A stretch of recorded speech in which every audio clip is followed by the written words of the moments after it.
तो कैसे हैं आप सभी लोग। एक बार फिर से स्वागत है आपका हमारे YouTube channel study with Yogesh में। चूँकि हिंदी की वीडियो बहुत लंबे टाइम से नहीं आ पा रही थी, तो आज आपका हिंदी का अगला टॉपिक है। और ये जो वीडियो है, जितने भी आप लोग तैयारी कर रहे हैं यूपी ट्रिपल एससी की या किसी अदर एग्जाम की जहाँ हिंदी व्याकरण आती है, क्योंकि मैंने 2-3 टॉपिक करा दिए हैं, आज उसकी नेक्स्ट वीडियो है हिंदी की, तो आप लोग इसको अच्छे से क्या कर लेंगे, तैयार कर लेंगे। लेंथी वीडियो नहीं होगी। मैंने आपसे हमेशा कहा है हिंदी हम क्या करेंगे, स्लो मोशन में चलेंगे। यानी हमने जैसे वीक में 1 या 2 टॉपिक हिंदी के कंप्लीट किए, तो उस दौरान जो बाकी समय बचता है आपको अपठित हिंदी पढ़नी होगी। यानी जो किताबों से कि जो कोई पढ़ाता नहीं है, जैसे विलोम शब्द तो कोई पढ़ाएगा नहीं, आपको उस पर काम करना है। पर्यायवाची कोई नहीं पढ़ाएगा, उस पर वर्क करना है। तत्सम तद्भव शब्द कैसे होते हैं, कौन कौन से शुद्ध शब्द वाक्य शुद्ध या कौन सा जो शब्द लिखा है वो शुद्ध है, ये आपको 6-7 दिनों में काम करना है। तो इससे क्या फायदा होगा कि आप लोग क्या कर रहे होंगे, जैसे मैं यहाँ पढ़ाऊंगा, यहाँ आपको समझाने वाली चीज मिलेगी और आपका ऐसा पोर्शन हिंदी का जो 6 से 7 नंबर का आता है, जो विलोम मिलाइए, पर्यायवाची मिलाइए या तत्सम तद्भव मिलाइए, मुहावरे मिलाइए, तो आपका 6-7 वहां पे नंबर का क्वेश्चन बन रहा होगा। और यहाँ आपका क्या बन रहा होगा, इस टाइप की चीज है। ठीक है, तो आपको हेडिंग डालनी है सर्वनाम। मैंने क्योंकि आपको संज्ञा वगैरह पढ़ा दी, आप सर्वनाम डाल लीजिए, प्रोनाउन। ठीक है, सर्वनाम, इसको इंग्लिश में बोलते हैं प्रोनाउन। अब देख लीजिए सर्वनाम क्या है। इसका इसको तोड़ेंगे ना अगर आप शब्द को, सर्वनाम मतलब सबका नाम। ठीक है, इसका अर्थ ही आप लोग देख लीजिए क्या बनना। सर्वनाम का अर्थ सीधे सीधे देख, सर्वनाम यानी सर्वनाम मतलब सबका नाम।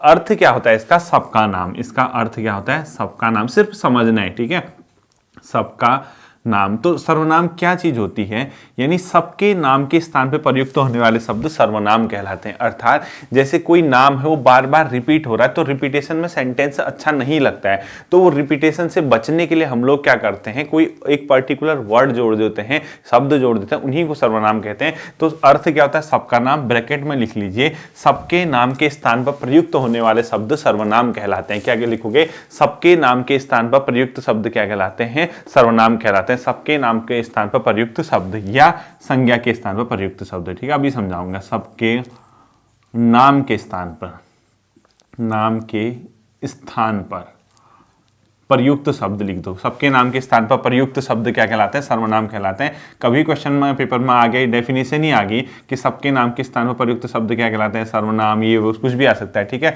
या आप इसी को लिख लीजिए, संज्ञा के नाम के स्थान पर प्रयुक्त शब्द। क्या लिखोगे, संज्ञा नाम के स्थान पर प्रयुक्त शब्द या संज्ञा के स्थान पर प्रयुक्त शब्द अपने आप में क्या कहलाता है, सर्वनाम कहलाता है। ये बहुत सिंपल सी चीज है, बहुत बेसिक चीज है। ठीक है, पूरा लिखना, संज्ञा के स्थान पर प्रयुक्त शब्द सर्वनाम कहलाता है। अब देख लीजिए आपको क्या करना है इसमें। ठीक है, जैसे आपको इसका अर्थ, अब इसकी मीनिंग क्या हुई, जैसे आप खुद ही सोचिए, कोई सेंटेंस लिखा आपने कहा राम स्कूल जाता है, राम स्कूल में पढ़ाई करता है, राम अपने दोस्त के साथ खाना खाता है, राम का दोस्त श्याम, इस प्रकार से। तो बार बार आपका सेंटेंस रिपीट होता है, वर्ड रिपीट होता है। तो राम वर्ड इतनी बार आ गया, तो एक बार लिखोगे तो अच्छा लगेगा। जैसे राम स्कूल जाता है, वो वहाँ अध्ययन करता है, अध्ययन करने के बाद वह खाना खाता है, इस प्रकार के। तो आपने उस रिपीटेशन से बचने के लिए आपने क्या शब्द यूज कीजिए, उसको सेंटेंस को अच्छा बनाने के लिए। आप वो रिपीटेशन से और लग रहा था वर्ड सेंटेंस, तो आपने उसको हटा दिया और उसके जगह पे कोई दूसरे आपने वर्ड यूज कर दिए, उन्हीं को सर्वनाम कहते हैं। ठीक है,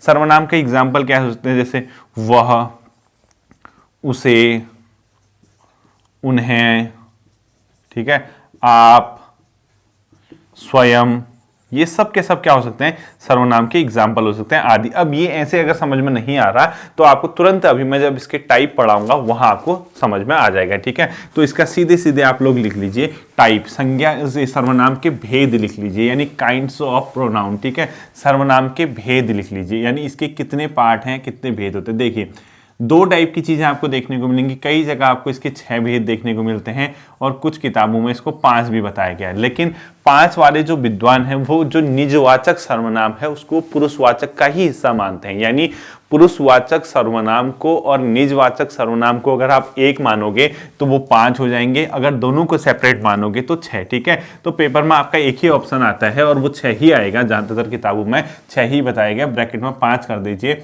और 5 अगर आएगा तो आपको मैं किताब का रेफरेंस बता दूंगा, वो टेंशन मत लेना। ठीक है, तो ये सर्वनाम के 5 पार्ट कौन कौन से हैं, हम लोग इसी प्रकार से फ्लो चार्ट में पहले इसके नाम लिख लेते हैं, फिर हम इसको तुरंत कंप्लीट कर लेंगे। ठीक है, 4 5 एंड 6। पहला होता है बच्चों पुरुषवाचक सर्वनाम, खाली नाम लिख लीजिए फिर समझाता हूं, ठीक है। पुरुषवाचक सर्वनाम, पहला क्या लिखना है आपको, पुरुषवाचक सर्वनाम। दूसरा अपने आप में इसके अलावा होता है निश्चयवाचक सर्वनाम, ठीक है। क्या लिखोगे दूसरा, निश्चयवाचक सर्वनाम। क्या लिखोगे दूसरा, निश्चयवाचक सर्वनाम। तीसरा लिखोगे अनिश्चयवाचक, ठीक है, निश्चित नहीं है, अनिश्चयवाचक सर्वनाम, ठीक है। इसके बाद आपका निश्चयवाचक हो गया, अनिश्चयवाचक हो गया। इसके बाद अगला आप लोग चाहे तो क्या लिख सकते हैं, निजवाचक सर्वनाम, ठीक है। क्या लिखोगे, निजवाचक सर्वनाम या प्रश्नवाचक, जो भी लिखना है, प्रश्नवाचक सर्वनाम। इसके बाद आप लोग लिख लीजिए निजवाचक सर्वनाम, निज मतलब खुद, ठीक है, निजवाचक सर्वनाम। और अंतिम लिख लीजिए संबंधवाचक सर्वनाम, संबंधवाचक सर्वनाम। ये अपने आप में छह टाइप के क्या होते हैं, सर्वनाम होते हैं। और इस निजवाचक के ऊपर स्टार लगा लीजिए। वो क्यों, क्योंकि कुछ लोग, कुछ विद्वान हिंदी के निजवाचक और पुरुषवाचक को एक ही में मर्ज करते हैं, कुछ लोग सेपरेट करते हैं, तब जाके वो 6 और 5 का कंफ्यूजन रहता है। तो 1 2 3 4 5 और 6 ही होंगे, ठीक है। अब हम 1 बाय 1 करके इसको पढ़ते हैं, इसको जल्दी नोट कर लीजिए, ठीक है। पहला हेडिंग आपको डालना है बच्चों, पुरुषवाचक सर्वनाम। फर्स्ट क्या, पहला क्या डालोगे, पुरुषवाचक सर्वनाम। देखिए क्या है पुरुषवाचक, बहुत सिंपल है और आपको क्वेश्चन क्या आएगा मैं बताऊंगा, ठीक है। पुरुषवाचक, हम छोटे टॉपिक पढ़ेंगे लेकिन अच्छे से इनको सीखेंगे। पुरुषवाचक सर्वनाम, पुरुषवाचक सर्वनाम क्या होते हैं, जनरली ये पुरुषवाचक के अंदर स्त्री और पुरुष दोनों आ जाते हैं, ठीक है। ये खाली पुरुष ही पुरुष नहीं है, स्त्री और पुरुष दोनों ही इसको अंदर अपने आप में सम्मिलित कर लोगे, यानी ये फीमेल एंड मेल दोनों को आप लोग इस पुरुषवाचक के अंदर क्या कर लोगे, इंक्लूड कर लोगे। पुरुषवाचक सर्वनाम में 3 होते हैं बच्चों, क्या होते हैं, 3 होते हैं। एक को बोलते हैं प्रथम पुरुष, यानी अपने आप में फर्स्ट पर्सन, ठीक है, प्रथम पुरुष, प्रथम पुरुष। दूसरे को बोला जाता है मध्यम पुरुष, यानी सेकंड पर्सन, मध्यम पुरुष, ठीक। तो एक तो हो गया प्रथम पुरुष, यानी प्रथम पुरुष का मतलब फर्स्ट पर्सन बोलेंगे। दूसरे को लिखोगे मध्यम पुरुष, मध्यम पुरुष का मतलब सेकंड पर्सन लिखोगे। और तीसरा जो अपने आप में आता है वो आता है अन्य पुरुष, यानी थर्ड पर्सन, ठीक है, अन्य पुरुष। अब आपसे क्वेश्चन कभी भी आएगा, यहां से आएगा, देखिए इसके एग्जाम्पल देता है, प्रथम के, मध्यम के या अन्य के, ठीक है। प्रथम के दे या मध्यम के दे या अन्य के दे, तो आपको कोई भी एग्जाम्पल दे, अगर इनमें से ऑप्शन नहीं आए तो वो अपने आप में पुरुषवाचक, यानी ये तीनों का कोई भी ऑप्शन अगर पेपर में आता है वो अपने आप में है तो पुरुषवाचक ना, इसको आप लोग इग्नोर नहीं कर सकते। इन तीनों में से कोई भी ऑप्शन आएगा है तो इसी का पार्ट ना। बाई चांस अगर यहाँ का कोई एग्जाम्पल आता है तो अगर इनमें से ऑप्शन नहीं आया तो इसी को तो मारोगे ना, ठीक, इसी के पार्ट है। तो प्रथम पुरुष हमेशा किसको कहा जाता है, खुद को, मतलब जो स्वयं को, जिसमें आप खुद इंक्लूड हो रहे होंगे, यानी ऐसा सर्वनाम जिसमें आप खुद को इंक्लूड करते हैं, यानी जो बोलने वाला है या जो लिखने वाला है। यानी प्रथम पुरुष में कौन कौन आ जाएंगे, जैसे या जो बोलने वाला है या जो लिखने वाला, यानी खुद ही, मतलब स्वयं के लिए जहां हो गए। यानी आप इसको समझिए, इसको कैसे समझते हैं, इसको ऐसी चीज जहां अपने आप को भी आप सम्मिलित करेंगे, यानी आप खुद को इंक्लूड कर देंगे उस सर्वनाम में।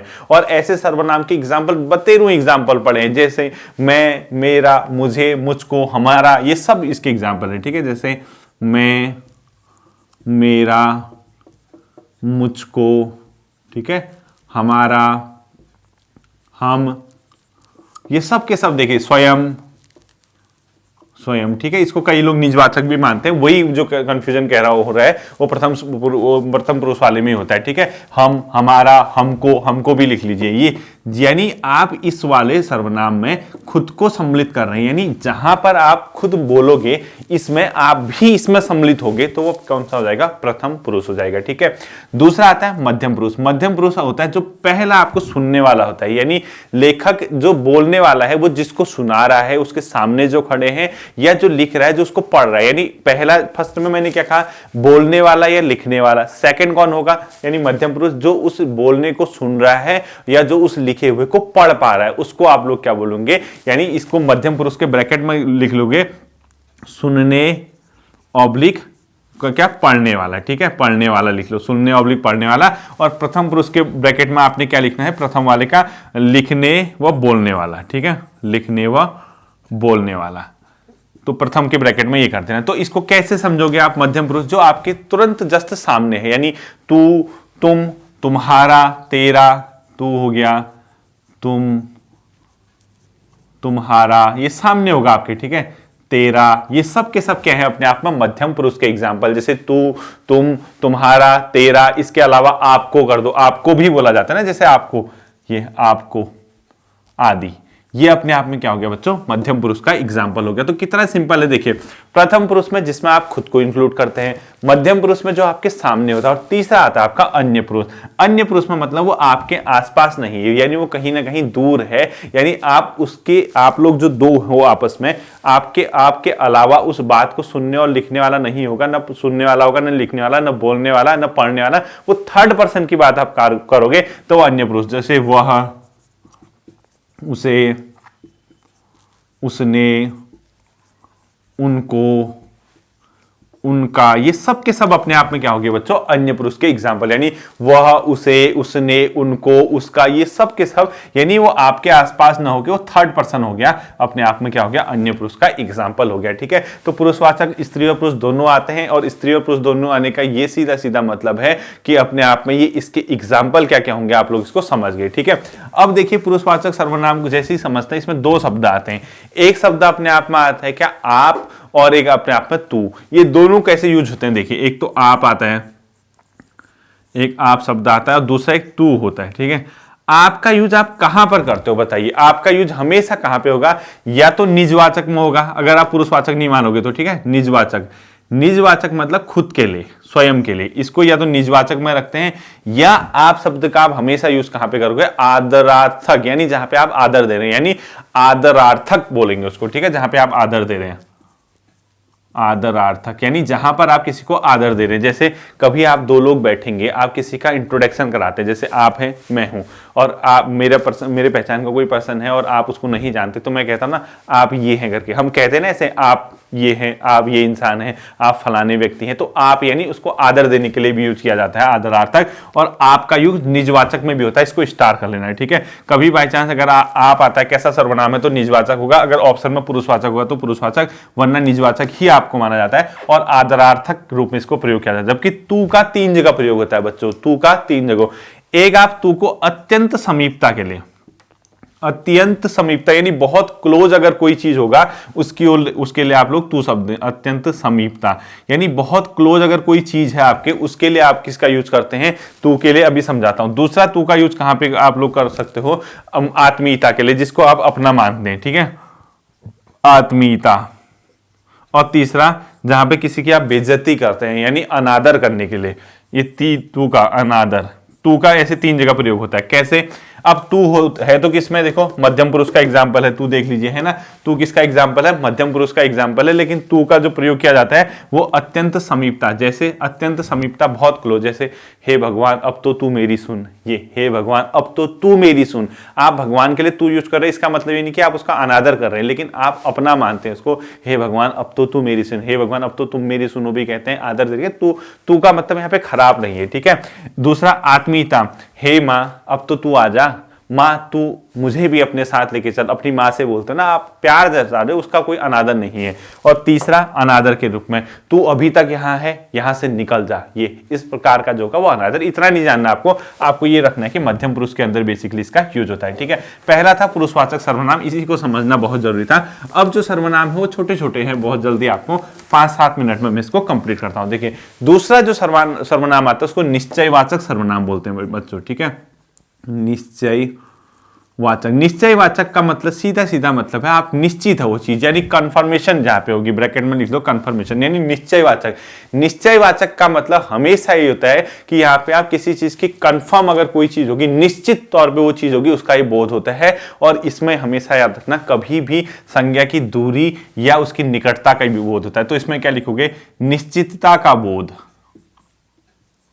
निश्चितता का बोध इस वाले सर्वनाम में, यानी आप उसको पढ़ोगे आप समझ जाओगे कि हाँ निश्चित है ये चीज, उसके बारे में पता चल रहा है। या आप लोग लिखो संज्ञा की निकटता, की निकटता यानी वो क्लोज है आपकी, वह दूरी का बोध, यानी आप समझ जाओगे जो संज्ञा शब्द है या तो वो क्लोज होगी या दूर होगी, उसका आपको बोध हो रहा होगा। ठीक है, बोध। इन दो चीजों का पता चल रहा होगा इन निश्चयवाचक सर्वनाम से। आप समझ जाओगे कि कोई संज्ञा शब्द है, उसकी निकटता यानी क्लोज है या डिस्टेंस में है या वो कन्फर्म है, तब उसी का पता चल पा रहा होगा। और इसके एग्जाम्पल देख लीजिए, जैसे यह, मैंने यह कह दिया, तो यह किसके लिए कहते हो? जब आपके सामने कोई चीज होगी ना, तभी तो कहते होगे यह ऐसा है। ये किसके लिए बोलते हो? कोई ना कोई चीज आपके आसपास होगी यानी निश्चित होगी, तभी तो आप ये कह पा रहे होगे ना। इन्हें यानी कहीं ना कहीं अपने आप में क्या है? निश्चित है, तभी तो कह पा रहे होगे ना इन्हें, या इसके अलावा इनका, या इसके अलावा इनका, ठीक है, आदि कर दो। इससे क्या पता चल रहा है आपको? ये नहीं, कहीं ना कहीं आपकी क्लोज हैं ये, यानी आप एक तो निश्चित हो गई, ये आप कंफर्म कह रहे हो, यह तो इसी के लिए, जैसे कोई आपके सामने रखिए, यह तो तभी कहोगे ना, अनिश्चित तो नहीं होगी, कंफर्म होगा तभी तो उसके लिए आप यह वगैरह यूज करते हो। यानी अपने आप में इससे क्या पता चल रहा? निकटता का बोध हो रहा है, यानी आप एक क्लोज हैं आपके, यानी समीप हैं, ठीक है। या इसके अलावा इसके अन्य एग्जाम्पल जैसे क्या हो सकते हैं? वह, वे, उन्हें, वह, अभी समझाऊंगा, कंफ्यूज होगा आपको, वे, उन्हें, ठीक है। इसके अलावा उनका लिख लीजिए, ठीक है। ये इससे क्या बोध हो रहा है आपका? दूरी का, यानी ये कहीं ना कहीं डिस्टेंस का आपको इससे पता चला। अब आप कहोगे सर कंफ्यूजन हो गया, पुरुषवाचक सर्वनाम के अंदर भी तो ये चीजें दिख रही थी और यहाँ पे भी आपको दिख रही है निश्चयवाचक में, ठीक है। तो ऐसे कंफ्यूज नहीं करना है। जो आपने पुरुषवाचक के अंदर देखा था, प्रथम, मध्यम और अन्य पुरुष, वहां पर सिर्फ स्त्री और पुरुष के लिए वो यूज था। यानी आप पुरुषवाचक सर्वनाम के अंदर कंफ्यूज मत करना। ये जो पुरुषवाचक के अंदर ये शब्द आए थे, ये मेल और फीमेल के लिए आए थे, कोई पदार्थ के लिए नहीं आए थे। जबकि ये कोई मेल और फीमेल के लिए नहीं है, ये उनका, उनके, यानी कोई पदार्थ वगैरह भी हो सकता है, कोई और चीज भी हो सकती है। तो वहां कंफ्यूज मत करना, वहां तो कंफर्म है कि अपने आप में पुरुषवाचक है, ठीक है। अब कोई भी क्वेश्चन पेपर में आता है, ऑप्शन एक ही आएगा, वो सेंटेंस के आधार पे आप समझ जाओगे कि ये पुरुषवाचक के ओर हमने जाना है। जब पुरुषवाचक की ओर जाना होगा तो आप मेल और फीमेल के आधार पे इसको कैटेगराइज करना, और अदर रूप में आएगा तो आप खुद ही इसको समझ जाएंगे कि हाँ, पुरुषवाचक के अलावा अन्य रूप में इसको दिया गया है, ठीक है। तो ये दूरी का बोध हो रहा है, तो अपने आप में निश्चयवाचक अपने आप में सर्वनाम है, ठीक है। लेकिन है तो दोनों निश्चयवाचक, कंफर्म होगा यहाँ पे। इसके बाद आता है बच्चों अनिश्चयवाचक। क्या लिखोगे? अनिश्चय लगा दो इसमें आगे से, ठीक है। अनिश्चयवाचक, तो इसमें निश्चितता का बोध न होके अनिश्चितता का बोध होगा, यानी अनिश्चितता का बोध होगा, यानी आपको पता है कि यहाँ पे कंफर्म नहीं है कोई चीज, यानी आपको कहीं ना कहीं ये समझ आ जाएगा कि यहाँ अनिश्चित है। तो इसके अंदर किसी निश्चित वस्तु का बोध नहीं होता, अर्थात किसी निश्चित वस्तु का बोध नहीं होता, लिख दो, अर्थात किसी निश्चित वस्तु का बोध नहीं, वस्तु का बोध नहीं होता है, ठीक है, अनिश्चितवाचक सर्वनाम के अंदर। तो आप कहोगे सर इसके एग्जाम्पल आप सिंपल सा समझ लीजिए, कोई, किसी, कुछ, इस प्रकार के, यानी कोई पता ही नहीं है कोई का अर्थ, ठीक है। किसी मतलब पता ही नहीं है, कुछ, या इस प्रकार के शब्द, ठीक है, यानी अनिश्चित है अपने आप में। तो समझ जाएंगे आप ये कैसा सर्वनाम है, अनिश्चित। तो पेपर में आएगा जैसे कुछ इस टाइप के वर्ड देंगे, इसमें से अनिश्चितवाचक सर्वनाम छांटिए, इसमें से पुरुषवाचक सर्वनाम छांटिए, इसमें से अपने आप में निश्चितवाचक सर्वनाम छांटिए, तो बहुत आसानी से आपको समझ आ जाएगा, ठीक है। इसके बाद आता है बच्चों प्रश्नवाचक सर्वनाम। क्या आता है? प्रश्नवाचक। अब प्रश्नवाचक तो बताने की जरूरत नहीं है, क्वेश्चन मार्क आप सीधे समझ जाओगे। प्रश्नवाचक कौन, किसे, किनका, कितने, ये सब के सब क्या है? प्रश्नवाचक सर्वनाम के एग्जाम्पल, जैसे कौन, किसे, किसका, यानी जहां क्वेश्चन, ठीक है, कितना, ये सब के सब जहां क्वेश्चन, कब, ये सब के सब क्या है अपने आप में प्रश्नवाचक सर्वनाम के एग्जाम्पल है। तो ये प्रश्नवाचक सर्वनाम तो समझाने की जरूरत भी नहीं है, बहुत आसानी से आप लोग समझ जाओगे। इसके बाद आता है निजवाचक सर्वनाम, सेकंड लास्ट है, ठीक है। निजवाचक सर्वनाम का अभी मैंने बताया था, आप जो होता है अपने आप में, जहां आप खुद के लिए यूज करते हैं वहां निजवाचक। जैसे इसके एग्जाम्पल आप, स्वयं, खुद, ये यानी सेल्फ के लिए जहां यूज कर रहे हो आप लोग, वहां निजवाचक आ जाएगा, ठीक है। तो अपने आप में आप, अपने आप, खुद, स्वयं, ये सब के सब क्या हो गया? निजवाचक सर्वनाम का एग्जाम्पल, ठीक है। इसके बाद अंतिम जो आता है वो आप लोग लिख लीजिए। अंतिम देखिए संबंधवाचक सर्वनाम, वाचक सर्वनाम, ठीक है। तो संबंधवाचक सर्वनाम का एग्जाम्पल देखिए कैसे होता है। ये बहुत आसान है और आपको इसको बेसिक चीजें हैं, ठीक है। संबंधवाचक सर्वनाम, यानी आपको इस बेस को अपने साथ लेके चलना है, इसी से आप धीरे धीरे एडवांस की ओर जाएंगे। एक बेसिक तो पता होना चाहिए ना, जैसे संज्ञा पढ़ी आपने, उसको तैयार कीजिए, किताब देखिए, टटोल मारिए पुरानी पेपर में क्या क्वेश्चन आए हैं, यानी प्रीवियस ईयर में अलग अलग जगह। हिंदी के स्पेशली पेपर देखना है, आप लोगों से एक रिक्वेस्ट है, हिंदी के पेपर देखा करना है। जैसे अपने आप में ये लेक्चरर वगैरह के होते हैं, जहाँ LT वगैरह, जहाँ ग्रामर आते हैं, और UGT TGT इनके जो एग्जाम्पल आते हैं, वो जो मतलब वहाँ जो पेपर होते हैं उसके टेट वगैरह के जो भी है, ठीक है, वहाँ देखना। संबंधवाचक में क्या होगा, इसमें दो सर्वनाम होंगे, एक सर्वनाम दूसरे के साथ संबंध बता रहा होगा। यानी कोई आपको एक सेंटेंस दिया होगा, ठीक है, जैसे मैंने एक सेंटेंस दिया, जैसा करोगे वैसा भरोगे। ये यानी अपने आप में इस सेंटेंस में जैसा करोगे वैसा भरोगे, वैसा का भी पता नहीं है, जैसे का भी पता नहीं है, तो कहीं ना कहीं ये जैसा जो है इस वैसा से, यानी इनका आपस में संबंध है। ये आप एक्शन कर रहे हो, इसका आपको रिजल्ट मिलना है, तो इसका जो सर्वनाम है इसका लिंक इस सर्वनाम से होगा, यानी ये, ठीक है। जैसी करनी वैसी भरनी, जैसा करोगे वैसा भरोगे। तो कहीं ना कहीं जब दो सर्वनाम शब्द आपस में एक दूसरे से संबंध बताते हैं तो वो संबंधवाचक सर्वनाम होते हैं, यानी जिन मतलब सर्वनाम शब्दों से एक दूसरे के साथ संबंध का बोध होता है, ठीक है। तो इसमें परिभाषा लिखने की जरूरत नहीं कि जिन सर्वनाम शब्दों से एक दूसरे के साथ संबंध का बोध होता है वो संबंधवाचक कहलाते हैं, ऐसे परिभाषा नहीं लिखनी है, ठीक है। आपको सिंपल सा समझना है। इसके एग्जाम्पल जैसे जो सो, जैसे ये कहीं पे, ठीक है, जो आएगा सो पाएगा, जो जाएगा सो खाएगा, इस टाइप का चीज, ठीक है। यानी जो और सो इस प्रकार के आपको दिख जाएंगे सेंटेंस में संबंधवाचक, यानी एक जगह ये लगा होगा, पीछे से ये लगा होगा, आपस में कहीं ना कहीं इनका लिंक होगा, ठीक है। और इसके अलावा ये जैसे वैसे, जैसा वैसा, ये भी अपने आप में क्या हो गया, संबंधवाचक सर्वनाम का एग्जाम्पल हो गया, ठीक है।